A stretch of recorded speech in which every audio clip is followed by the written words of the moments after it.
Hi, my name is Seraphina. Before we jump into today's story, please like and subscribe to Mila Avatar. My first memory of Mom is her voice singing lullabies to me every night. It was the most beautiful sound in the world. Mainly because the moment she stopped, I'd start screaming again. By the time I was 16 months old, I could hum every lullaby perfectly. My dad, a piano genius, taught me beautiful notes and how to put them together, and I was totally obsessed with it. On Dad's 30th birthday, there was a grand celebration at our mansion. Right after everyone started toasting, I climbed up on a table and began singing the birthday song. Suddenly, the whole room went silent, ready to take in my first performance. Happy birthday to you. Happy birthday to you. When I finished, I realized my voice could make a grown man cry. Oh my God, that's exactly the voice of an angel. I always had a feeling Seraphina was gifted. I'm so proud of you, darling. Right after that, my parents hired the best musicians in the city to coach me in vocals and music theory. At every party my parents and their friends hosted, they'd invite me to perform, and they even paid me for it. My life was perfect. Until one day, everything changed. When I was in the second grade, my dad had just returned from meeting with some partners overseas. I froze when I saw a little girl with sad eyes, holding a stuffed bunny, step out of the car too. She was trying to hide behind Dad, but he gently pushed her forward. This is Anabelle, Seraphina. She's your sister, and she'll be living with our family now. Will you take care of her? I looked into her scared, dark eyes and immediately took her hand.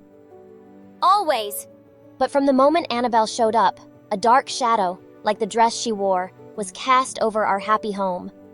It started with a huge fight between my parents that evening, and both of us overheard it.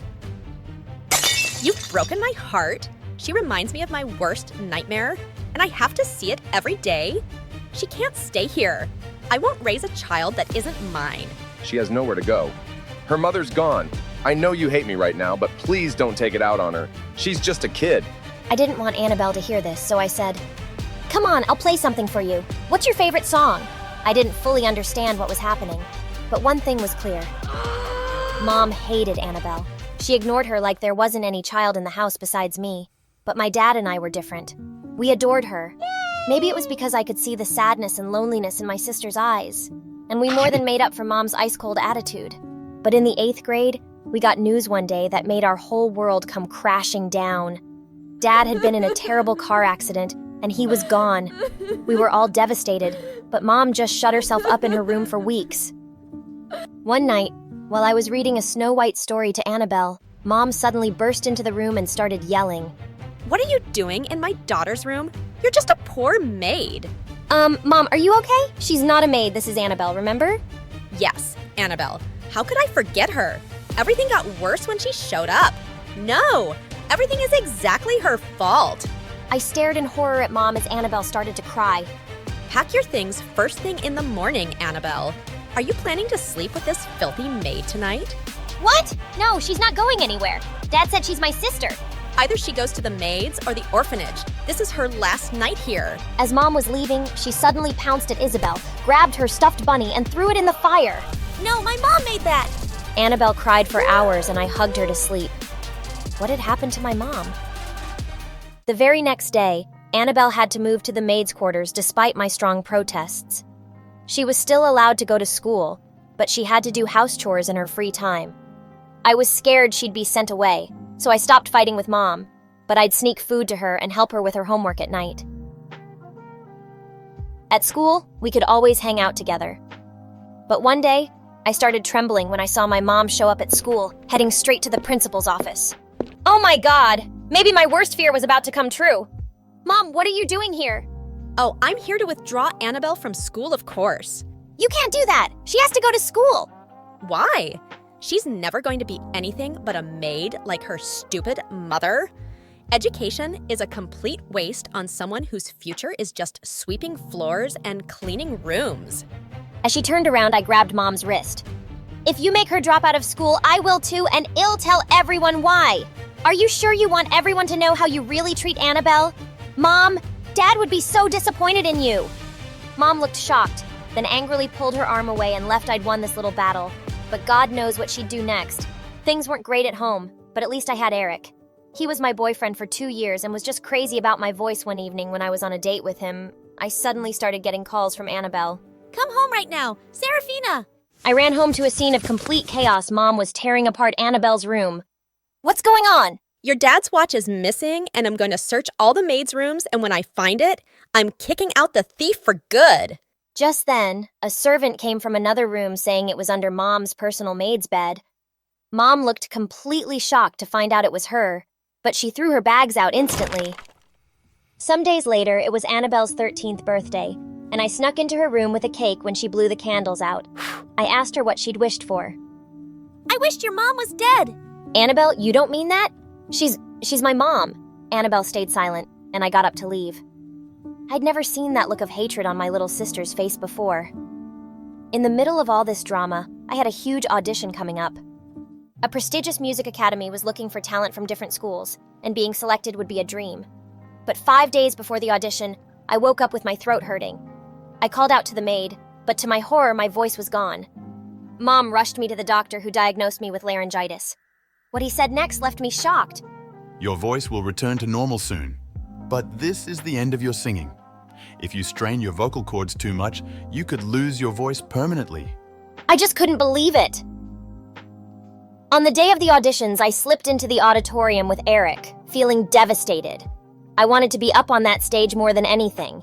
And then one of the judges said, The last performer is Miss Anabelle. "Wait, what?" Annabelle stepped onto the stage and started singing. Don't know what you wanna achieve, but make a I was stunned. Her voice was beautiful. The judges gave her a standing ovation and said they'd be in touch with her. Soon as everyone started to leave, I caught up with her. "Annabelle, that was amazing. But why didn't you tell me you could ever sing like that?" She brushed my arm off angrily, her eyes blazing. You never asked. You just assumed that you're the only one with any talent. But I guess that's something we both got from our father. It makes you unhappy, doesn't it? Why would you say that? I've always had your back, Annabelle. Yet I've been living as a maid in my dad's house for years, and you did nothing. You think sneaking me food makes up for how I'm treated? No, it doesn't. All it does is make you feel good about yourself. Annabelle, I tried. Oh, nice try. I hate you, Seraphina. As she stormed off, I felt heartbroken. As Eric walked me back home that evening, suddenly, a skateboarder came charging straight at him. I pushed Eric out of the way just in time, but he landed on the pavement, hitting his head. I quickly called an ambulance, and after hours of waiting at the hospital, we were shocked to get the news Eric was in a coma. The doctors were hopeful he'd wake up soon, but weeks turned into months, and before I knew it, a year had passed. I was almost done with high school, and Annabelle was in her music academy on full scholarship, but we never spoke anymore. One day when I went to see Eric, I was shocked to see him sitting up in bed. "Oh my God, you're awake!" He gently pushed me away. I'm sorry, who are you? "Eric, it's me, Seraphina, your girlfriend." Can you sing? Yes, well, I used to, but then I got sick and had to stop, remember? No! I just know that my girlfriend sings beautifully. I couldn't move or see all these months, but she'd talk and sing to me often, and I could hear her. I know her voice, and it's not you. Suddenly, my blood ran cold when I heard someone behind me. Babe, that was me. You could hear me? "Annabelle?" Yes, it's you! She ran forward and hugged him, and then they kissed. Suddenly, I just lost it. I pulled Annabelle by her hair. "Are you completely crazy? You've been visiting my boyfriend and singing to him. Tell him you're lying." I am not. He's mine. Let me go, witch. And suddenly she pushed me viciously and I went flying into a trolley. I attacked her and we went crashing straight into the machines. And the next thing we knew, we were both thrown out of the hospital. I turned furiously to Annabelle. "We're done for good. You become a hateful monster. I don't even know who you are anymore. But you're definitely not my sister. Finally!" And with that, she left. I went on a very long walk to clear my head. And by the time I got home, Annabelle was gone. The next morning, Mom discovered a lot of things were gone too, including Dad's watch. Heck, am going to report her to the police. Am going to. Mom, just stop it. She's gone. That's what you wanted since you first saw her, right? And so what if she took Dad's stuff? It's hers too. Let it freaking go. A year later, I went off to university to study music. If I couldn't sing anymore, I could still play in my final year. I was leaving the campus one day when I stepped on a newspaper. It had Eric and Annabelle's face on the front page with the headline "Billionaire to tie knot in 2 weeks."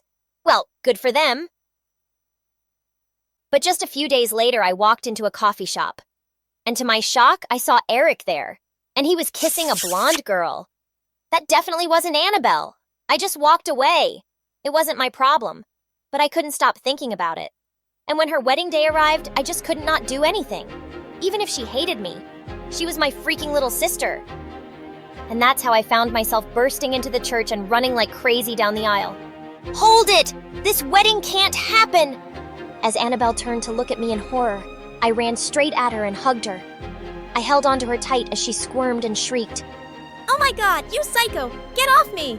I love you, Anabelle! I'm not going anywhere till you listen to me! As Eric looked super mad and everyone stared at us, she dragged me off to a small room. What do you think you're doing, Seraphina? Anabelle, you can't marry Eric. He's a cheater. I saw him kissing a girl the other day. I swear I'm not lying. Think I don't know about that? Well, I do, and it doesn't matter. I stole your man, and hell take care of me. At least I got rid of you and your psycho mom, so just buzz off. Anabelle, listen to me. You're just angry right now. I'm so sorry about everything. Mom was unbelievably cruel to you, and I should have fought harder. You deserved so much better, and you still do. Don't marry this jerk, please.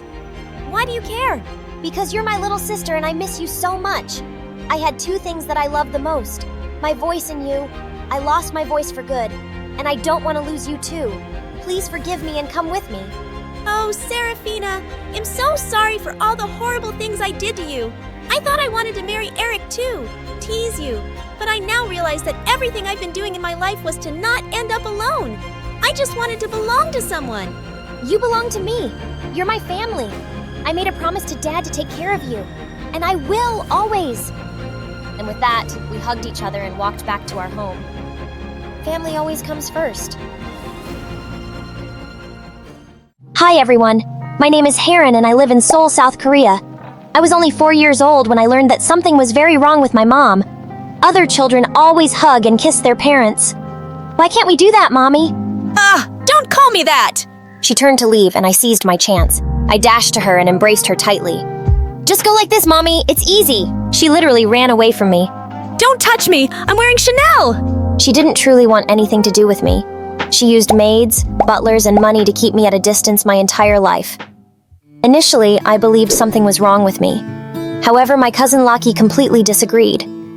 Heron, you're my best friend in the whole world because you are perfect. Your mom is just a witch. I was so jealous. Laki's parents were amazing. Even though they were quite poor and lived all the way in America, they tried to visit every other year. They video called me frequently, and I loved them dearly. One day, Laki called me with some incredible news. My dad's company just blew up overnight. We're finally gonna be rich! That's amazing. What's even more incredible is that I can afford tickets to visit you. Ask that witch if I can stay over. I went out to talk to Mom, but she was sitting there with some strange men. Heron, here you are. Come meet the boy I want you to date. He what? He owns diamond mines. Diamonds! You can date him now and get married after college. No way! Have you gone insane? Don't you dare insult me in front of everyone! Don't you dare try to ruin my life. Lucky is right. You're a witch. Her guests laughed and she turned red. You ungrateful little! Go to your room! I did go to my room. I also called Laki and devised my first and best cunning plan. I can't take it anymore. I'm running away from home. Now that your parents are wealthy, can I live with you? If they say no, I'll hide you in my room. Get over here! Thankfully, Aunt and Uncle loved the idea and welcomed me there with open arms. They didn't even tell my mom and I could escape without any drama. I finally got away from my crazy mother. And the best part, I was going to live with my best friend Laki. And I literally jumped and screamed the entire first night. On my second night, reality hit me. I was in a new country, I didn't know the language, and I was going to start at a new school. Yikes. What if everyone hates me? What if they think I look weird? They won't! I'll translate everything for you and I'll do your hair and makeup! She did my makeup for practice, and it made me want to cry. She literally painted my face and used tape to pull my skin back. She even put tape on my eyes so I had a crease. See? All we need to do is dye your hair blonde like me and you'll fit right in. I stopped her. I had gotten away from Mom to be myself and love myself. I was going to be fine in my own skin. Turns out I was more than fine. I walked into school for my first day and a boy stopped me in my tracks. Whoa! I've never seen any girl like you. You're beautiful. He thinks you're pretty! Oh my god! Then the boy got down on one knee and asked me out on a date. He's asking you out? But you just got here. You don't need to pick the first guy in line. We ran away before we screamed with excitement. I'd never been asked out like that before. The first day was already fun, but only because Laki was by my side. Without her, everything was suddenly impossible. I didn't understand a word anyone was saying. One boy was trying to warn me about a spider on my shirt, and I didn't get it until it crawled on my face. I didn't even know how to ask the teacher if I could go to the bathroom. I just walked out of class silently and she started yelling at me. I was almost in tears before someone told her I couldn't understand her. One day, Laki was auditioning for the cheerleading squad, so I went with her for support. We were dancing together for practice when suddenly the cheer squad walked up to us. Wow, you're an amazing dancer. Who are you? Laki introduced me, and the girl asked me to join the cheer squad. But what about the auditions? No need for those. We like Heron. Tell her to join us. Obviously, I turned them down right away. I wasn't going to snatch Laki's place. She pretended it didn't bother her, but I know that it did. At home, Aunt and Uncle were trying way too hard to be nice to me. They asked me endless questions, and they kept buying me over-the-top gifts. Uncle even bought me a car. You gave Heron a car before me? We can get you a car too, sweetie. You should have thought of me first. Lakey stormed away and locked herself in her room. I had to slip like 50 apology notes under her door to get her to come out. They just feel bad for me because of my terrible mom. Come on, don't be upset. She came around and I thought things would get better. Until one day when Derek, the cutest guy in school, walked up to us at lunch. Oh my god, I have such a huge crush on Derek. Have you told him that?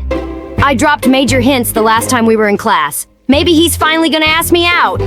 We squealed in delight till he came within earshot. Then Derek walked right past Lakey and stood in front of me. Wow, you're really cute. I've never seen you here before. Are you new? I had no idea what he said, but Laki turned white as a ghost. Derek started saying more things I couldn't understand, and then he just patted my head and left. What was that? He asked me out on a date. You? But I feel like he was talking to me? He was just being shy. He said he wants to take me out to dinner. Oh, wow! That's amazing! I jumped, but Laki didn't join me. In fact, she started acting so weird she refused to sit with me at lunch anymore. And she started walking home from school alone. When she went out for a date with Derek, she told some random girl at school all about it instead of me. I barged into their conversation and pulled her away. What's wrong with you? Why are you ignoring me? Why can't we have our separate lives? Laki, you're my best friend. I want to be with you.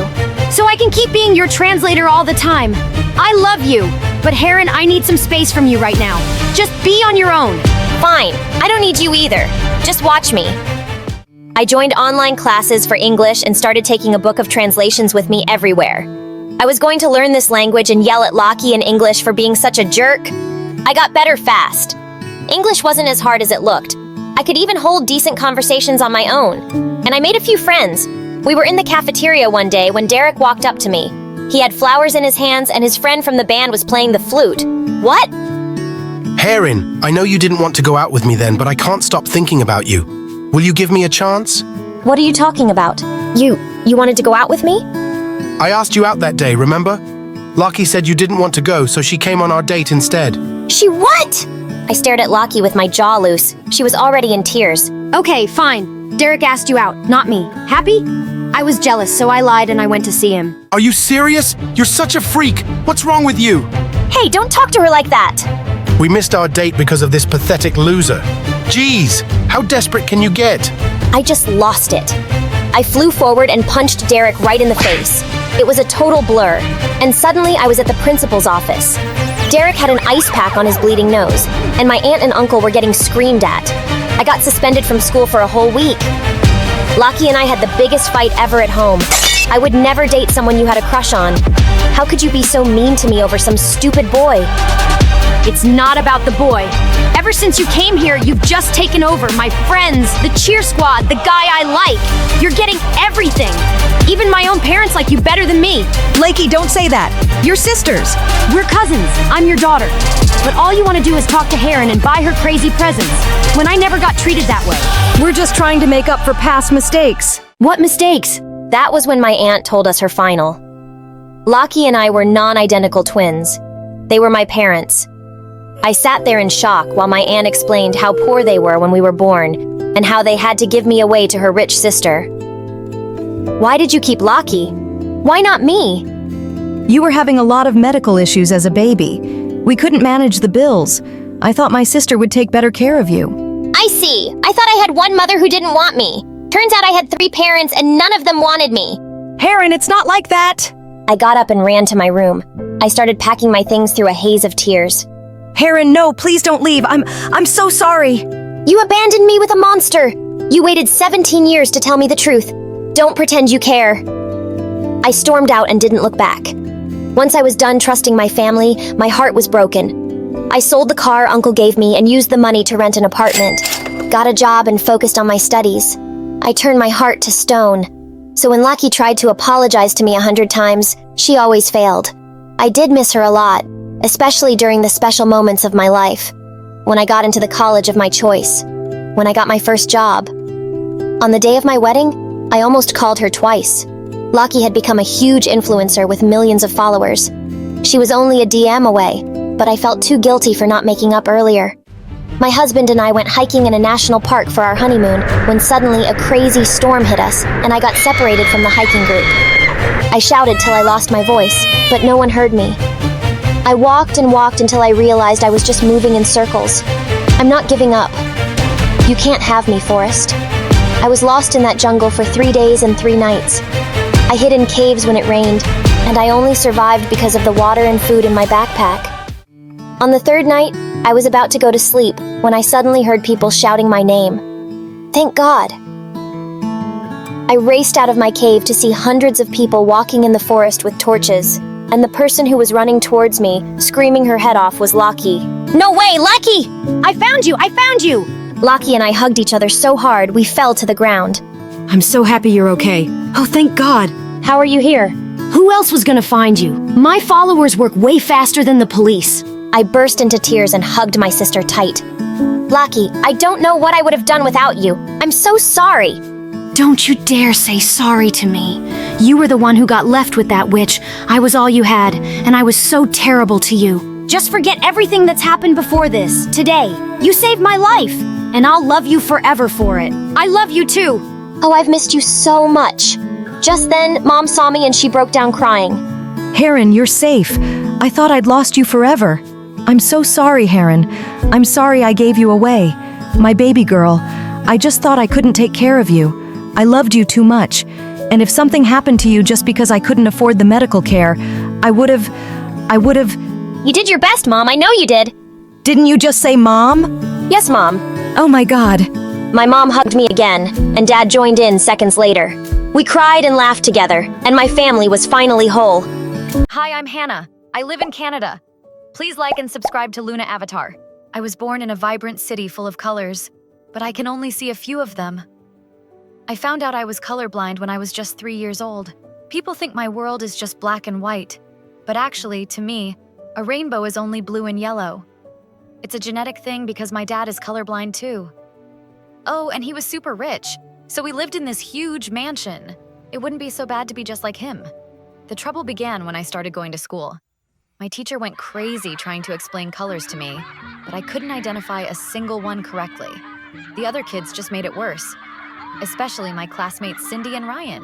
They were twins, and they were both super annoying. They would judge and review my outfit every single day in front of everyone. Dad and I couldn't spot a lot of patterns, so most of the time, I honestly had no idea what I actually looked like. She looked like a stupid clown. Did you get dressed in the dark? I'm colorblind! What is that? That's fake. Cindy even told the whole class that I was lying about a weird fake disease to cover up my stupidity, and everyone looked at me like I was dumb. Ryan was somehow even more annoying than Cindy. He wanted to test and see if I was telling the truth, so he would randomly put paint marks on my things to see if I would notice. Stop ruining my things!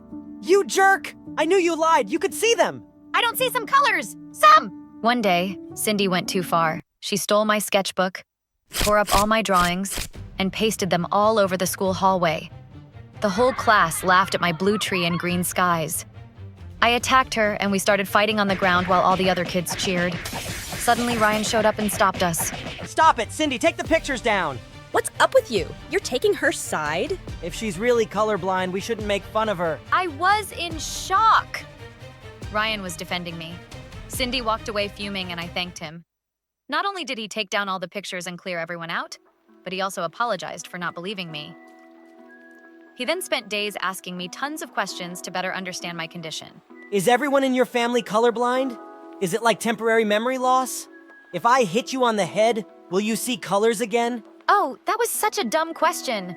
But honestly, he's kinda cute. I thought we could actually become friends, but something happened that ruined it all. The interview to get into a fancy private middle school. All the kids wanted to get into that school because it was the only good one in the entire town, and the competition was insane.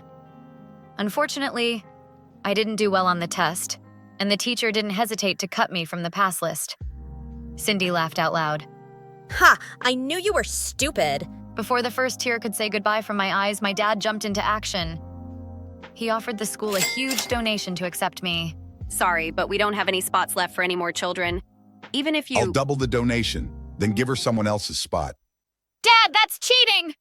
The teacher's eyes lit up when she saw the check. And unfortunately, Cindy was the one who got picked. You have the lowest marks after Hannah, so it has to be you. The stupid teacher was so happy about the donation that she let it slip, and Cindy and her parents went crazy with rage. This is bribery. This is unfair. The crowd of adults became chaotic and started fighting each other. Ryan gave me the worst look ever. I can't believe you would do this! I knew he was cheating, but Dad refused to back down. We joined our new school, and Ryan came without his twin. One day, he told us that Cindy had been sent to boarding school. None of the other schools in town are good. Now she has to live away from her family. I hope you're happy, Hannah. That was the day we became enemies. He hated me. I felt guilty, so I bought him a lot of presents as an apology, but he kept throwing them back in my face. You can't buy me, you brat! He told everyone that I was only here because of bribery, and they all thought I was a rich, spoiled jerk. He called me stupid names in class, and he made fun of my outfit so much that I started asking my maids to choose them for me. As if school wasn't hard enough, as I was growing up, the subjects were getting harder, and our textbooks labeled everything in different colors. I could hardly understand what my teachers were teaching because they always used colored chalk and gave us color-coded notes for every class. Every time I failed, Ryan was ready to attack me. Oh, isn't your dad super rich? Why don't you just buy yourself a better grade? I threw my paper in his face. Even if I was bad at getting grades, I could still dance, sing, and run. I started going to classes and training after school, and in a few months, I was a part of both the school track team and the cheerleading squad. I guess you can buy a place in any club. Shut up, Ryan! Make me! I did make him shut up when I won my first gold medal in track. I rubbed it in his face so hard when my winning streak continued. My principal called me to her office to congratulate me and said, Hannah, you can get amazing offers from colleges if you keep performing like this, but you have to maintain an average grade of AC. That made me nervous, and his solution made me want to throw up. We're going to partner you up with the best kid in school, Ryan. Ryan walked in with the most evil look on his face. The teacher said that Ryan would be my partner in every class from now on, and he would tutor me every day after school. Oh no, I tried to protest, but my teacher thought it was a great idea and Ryan agreed with him. What was he going to get out of this? The answer was simple. He wanted to torture me. He gave me a mountain of homework every day. And if I didn't do it, he threatened to report me to the teacher whenever we partnered up for projects. He made me do all the work for the learning experience. He was going out of his way to annoy me. And one day, I just vented to my dad about it at dinner. I was not prepared for what Dad did next. He showed up at school and barged into class with the principal. They announced that Ryan was expelled for bullying me. What? We all rushed to the principal's office and I screamed at my dad. What are you doing? Getting rid of your bully. I didn't want you to solve my problem. I just wanted your support. I am supporting. You can't just crush people's lives for me. It's not fair. It's what made everyone hate me in the first place. If you do this, I am never talking to you again. Dad looked shocked. We had never shouted at each other like this. Fine, he can stay. Never bully my daughter again. With that, Dad stormed out without even looking at me. I'd never fought with him before, and I couldn't help but cry when Ryan offered me a tissue. I slapped his hand away. I don't want your help. Just go away. I'm not helping you. I'm just standing near you and I happen to have a tissue. I snatched it out of his hands and turned to leave, but he pulled me back. Why didn't you just let him expel me? Don't I bug you? I'm not a jerk. I hated taking Cindy's place, and I wish I could undo it. I'd never do that to someone again. I may have been meaner to you than I needed to be, I'm sorry. You're what? I'm sorry, okay? I'm not saying it again. With that, he ran away, and I was stunned. This was the nicest conversation we'd had in years. When I went home that day, Dad and I sat down to talk about what happened. To my surprise, he apologized for going overboard.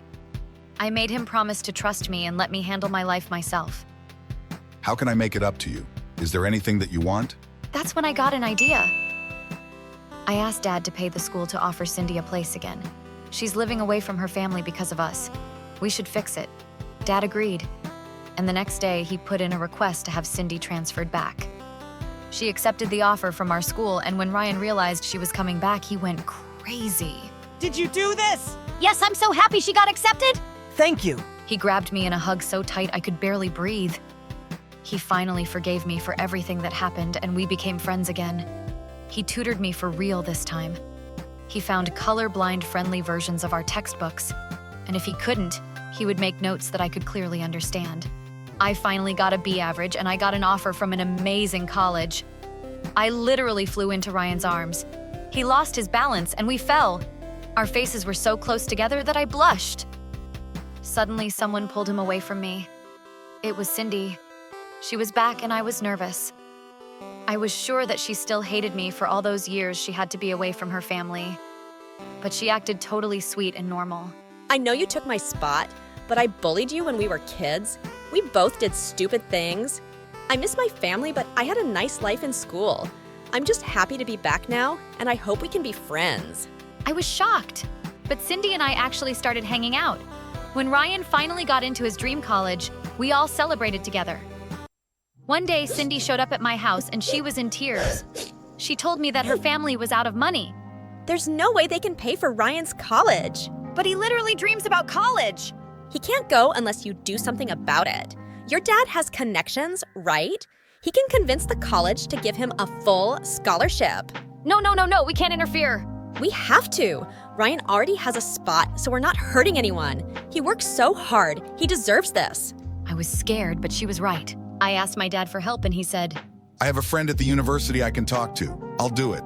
A few days later, Ryan showed up at school fuming. Did your dad contact the scholarship committee behind my back? No! Tell me the truth! Everyone fell silent. Yes, he did! They just sent me their rejection letter for using my connections to get a scholarship. They banned me from applying again. You ruined everything, Hannah. My jaw hit the floor as he stormed off. I'd messed up horribly. Ryan refused to come to school, and he didn't pick up any of my calls. Cindy even took me to their house, and he just hid in his room and played music at the highest volume so he couldn't hear me. I was utterly shattered by what I'd done. I told my dad about it, and he came up with a plan. He apologized to the committee and told them that Ryan had no idea about his involvement. My daughter has a crush on the kid at school, so she made me do it. Oh my God, Dad! With his explanation and a sizable donation, the school agreed to lift the ban on Ryan. I literally flew over to his house to tell him about it. He wouldn't open the door, so Cindy let me in through the window in his room. What the heck? The college wants you back. They lifted the ban. I got their email. Did your dad pay for this too? Maybe he did. So what? It feels like you do whatever you want, and you just pay for your problems to go away. I didn't pay for my problems to go away. I did it for you. I thought you deserved that school. You're being an idiot, Ryan. I convinced Hannah to help. She didn't even want to do it. I could have gotten into so much trouble. I just acted rashly because I care about you. I wanted you to have what you want, and I almost ruined everything. I'm really sorry. When Ryan finally forgave me, I literally burst into tears. I did not like feeling guilty. They both hugged me, and I finally felt better. I promised to never mess with their lives again now that all three of us were friends. Cindy noticed my feelings for Ryan instantly. She was so excited for me to ask him out, but I would get all nervous and chicken out every time. One day, Ryan and I were sitting in the cafeteria when a boy walked up to me. Hey, Hannah, Cindy said you were looking for a date, so I thought I'd take you out to dinner. You in? Cindy gave me a wink and Ryan just glared at him. She can't go out with you. She's going out with me. I am? Oh, I didn't ask you. I'll do it now. Hannah, you want to go out with me? Dude! I asked her first. She'll pick me. I don't know. Come on! It's a real pickle. I'll need 2 or 3 days to think about it. Ryan leaned across the table and kissed me. I was breathless. Yes, my plan worked.